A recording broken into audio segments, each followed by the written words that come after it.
సర్వదా రక్షించాలని భగవంతుడు కృష్ణ పరమాత్ముడు అసలు భార్య సమేతముగా ద్రౌపది పాండవుల సమేతంగా ఆ యొక్క భోజనాన్ని స్వామి పార్వతీ పరమేశ్వరుడు దేవాది దేవుడు ఇక్కడ జీవన ప్రజలు ఈ చుట్టుపక్కల ప్రజలు భక్తాదులు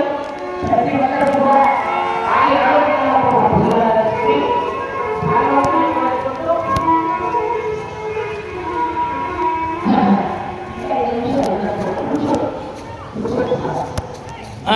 వస్తా వస్తా